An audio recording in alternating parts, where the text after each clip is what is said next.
Hello guys, बेंचो Sunil आज किस किस के कमेंट को लेने वाले हैं। सबसे पहले सुमिता बोस के कमेंट को लेंगे, नीलाक्षी चौधरी के कमेंट को लेंगे, दिव्या डिजिटल डायरी के कमेंट को लेंगे, दयावती भजन प्रोग्राम के कमेंट को लेंगे।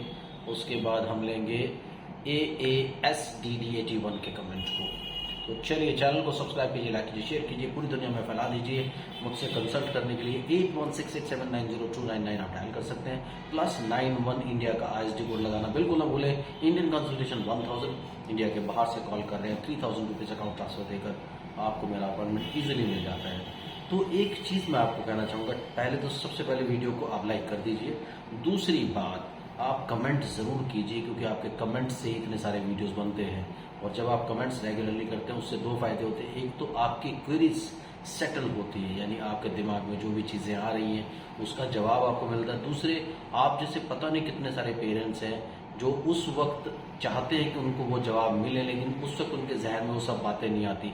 तो कोई किसी के दिमाग में आ गई, कोई किसी के दिमाग में आ गई, जुड़ करके सबके लिए नॉलेज बन जाता है। तो इसलिए कमेंट जरूर कीजिए। इसमें भी आप दूसरों का भला कर रहे हैं, क्योंकि आपको यहाँ पर उन कमेंट्स के रिप्लाईज मिलते हैं।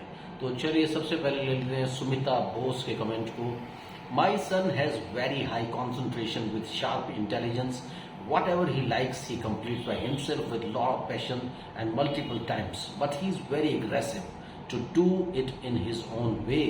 Can this single tasking nature would be fixed in future and how? Definitely Sumita, अब आपका बच्चा थोड़ा सा यहाँ पर क्या है कि एडमेंस उसमें ज्यादा है, बिहेवियर डिसऑर्डर ज्यादा है। उसे ADD, ADD और ASD इस तरह का कोई भी सिम्टम नहीं है, ऑटिज्म जैसी प्रॉब्लम्स नहीं है उसको, ADHD वाली प्रॉब्लम्स नहीं है, सिर्फ बिहेवियर डिसऑर्डर है। वो एडमेंट है, वो करना नहीं चाहता। सो ये हम कई बार देख चुके हैं, मैंने तुम्हें कन्विंस भी किया इस बारे में, और अब उसमें इम्प्रूवमेंट भी आ रही है। वो जल्दी अपने सिंगल टास्किंग नेचर को, यानी यहाँ पर क्या है, उसका सिंगल टास्किंग नेचर नहीं है लेकिन एडमेंस है, इस एडमेंस को जल्दी कंट्रोल कर लेगा। चीजें इंप्रूव भी हो रही हैं और बहुत जल्दी this single tasking nature will be definitely fixed. So don't you worry, keep practicing and I assure you बहुत जल्दी से ये सब चीजें नॉर्मल पे होंगी। Divya's digital diary, but single tasking बच्चों में फिर भी फोकस क्यों नहीं होता एक जगह, जैसे पढ़ते टाइम या खेलते टाइम अपने काम में एक जगह फोकस क्यों नहीं करते? इसका मतलब वो सिंगल टास्किंग नहीं है। सो जो सिंगल टास्किंग होते हैं वो एक जगह फोकस करते हैं, लेकिन कुछ बच्चे जो पहले रिग्रेस कर गए थे और अब नॉर्मल हो गए हैं, तो नॉर्मल होने के बाद भी कुछ टाइम तक, आने वाले 4, 6, 7 महीने तक उनको थोड़ा सा टाइम लग जाता है अपने फोकस को फिक्स करने के लिए, हायर फंक्शन शुरू करने के लिए, और दूसरे जो रीजनिंग और लॉजिकल थिंकिंग होती है, और एक स्टार्ट करना होता है अपने आप से कॉन्वर्सेशंस को, वो सब चीजें स्टार्ट करने के लिए उनको थोड़ा सा टाइम एक्स्ट्रा भी लग जाता है। उसमें आपको थेरेपी की जरूरत नहीं होती, बट ओवर द टाइम वो पॉलिश हो जाते हैं। तो चलिए आगे चलते हैं। दयावती भजन प्रोग्राम, सर मेरा बच्चा 7 इयर्स का है, वो mild autism with ADHD diagnose हुआ है।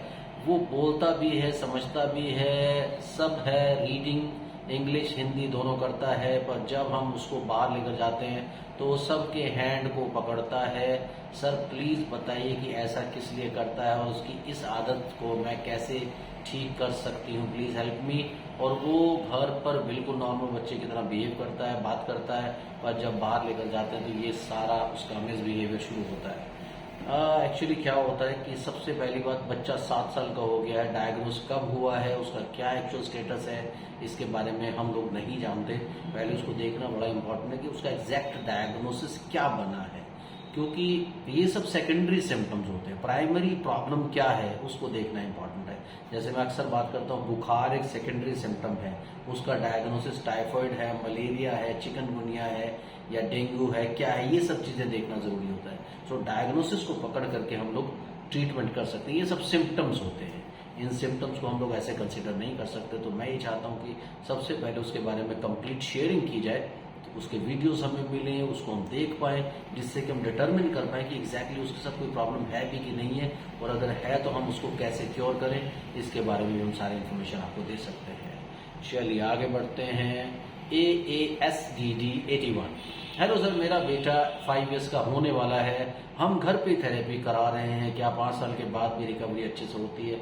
माय डियर, आप घर पर ही थेरेपी करा रहे हैं, आई डोंट नो थेरेपी का प्रोटोकॉल क्या है, कौन कर रहा है, क्या आपको प्लान्स दे रहा है।